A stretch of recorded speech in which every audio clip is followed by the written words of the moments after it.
Hello, everyone. My name is Matthew Webb. I'm a student physical therapist with a CSCS and a BS in nutrition science.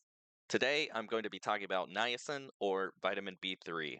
This is going to be the third in a series of educational videos intended for healthcare professionals to help us in direct access healthcare fields become more adept at identifying nutritional deficiencies so that we can get patients presenting with one of these diseases the help that they need. Allow me to present to you niacin, or vitamin B3. So, firstly, we're going to go into the very basics behind deficiency of niacin. Then we'll break down the science behind why patients are presenting the way that they do. Then I'll give you some takeaways to help you identify this disease. When a patient has niacin deficiency, you may find integumentary and or gastrointestinal signs, and we'll go further into the science behind these presentations and the risk factors later on in this presentation. But I just wanted to provide you an idea of what we're going to be getting into in this lecture right here. So, as you can see in the Krebs cycle, there are many locations where B3 is directly required. And you can see over here on the synthesis chart that niacin right there, as that arrow indicates, is used to synthesize NAD+, which we know from our other presentations in the series is a vital compound for cellular respiration. So you would probably think that niacin deficiency would lead to the neuro and cardiac issues we see in thiamine deficiency. However, we see that niacin deficiency impacts cellular replication in areas that require quick cellular turnover long before it impacts the nervous and cardiac systems through decreased aerobic respiration. To understand this, let's look over here at a common DNA repair enzyme called PARP1. What you need to know is that it is an enzyme that recognizes DNA damage and signals for repair, which is vital during cellular replication. However, this process is expensive, and during cellular replication requires a lot of NAD plus contribution. There are other mechanisms that involve niacin in cellular replication, but this is a big one to give you a picture of how niacin is involved in this process.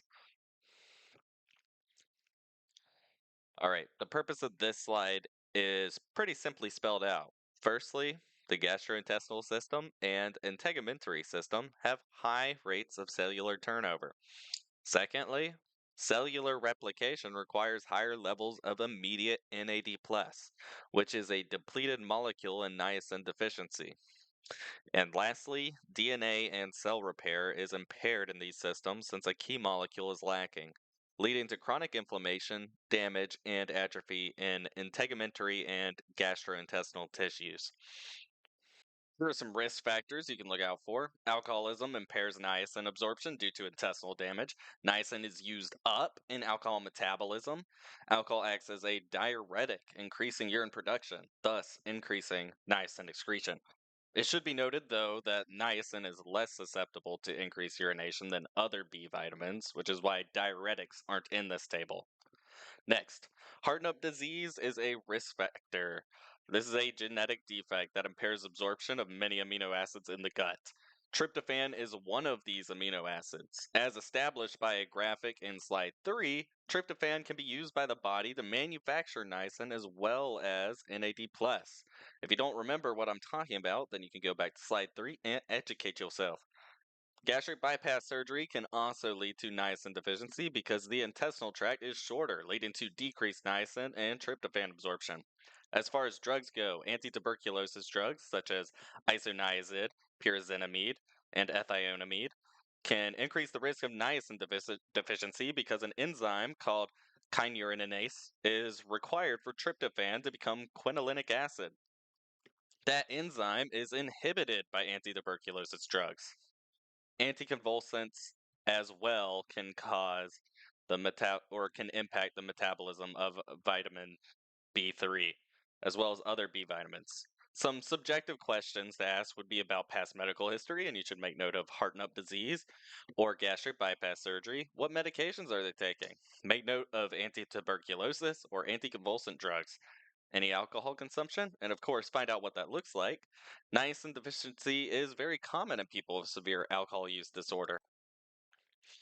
For clinical exam, and the integumentary system, findings that would be observable include scaly rash and sores that are often photosensitive and often have well-defined borders.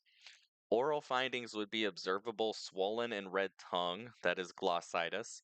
So if you encounter these, you can consider asking if the patient is experiencing diarrhea or watery and or bloody stool, or refer back to the rest of your subjective for niacin deficiency risk factors.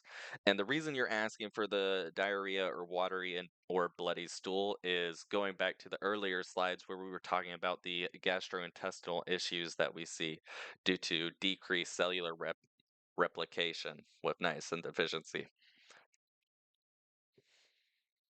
The main takeaway as far as the what, why, and how behind the presentation is that the gastrointestinal system and integumentary system are impacted. This is characterized by an impairment in cellular replication and repair that leads to chronic inflammation, damage, and atrophy to cells in both these systems. And it occurs because the cells in the gastrointestinal tract and integumentary systems have constant cellular turnover. This process uses an enzyme called PARP1 to recognize DNA damage and signal for repair. This process, along with others not mentioned in this presentation, require a large amount of NAD+, which is, of course, a molecule our body mostly manufactures using niacin. Without adequate niacin, there will not be enough NAD plus to effectively maintain all the important processes necessary to keep healthy cells in areas that require frequent cellular turnover. And here are my resources. Thanks for watching. Note that I'm making these presentations during a pretty busy semester, so I'm liable to have made some mistakes. If so, let me know in the comments, and if your correction checks out, then I'll either add it to the video description or I'll pin your comment. If you learned something from this video and you want to learn more, continue on to my pyridoxine or vitamin B6 video. Yes, you heard me right. Vitamin B6 is next. I chose to skip over pantothenic acid or vitamin B5 because pantothenic acid is based on the Greek word pantothen, which means from everywhere. Vitamin B5 is from everywhere. So if someone is deficient in vitamin B5, then they're almost guaranteed to be deficient in something else. And will probably be caught for being deficient in a different B vitamin first, and then in that same battery of testing, likely caught for B5 as well. So no B5, but look forward to B6.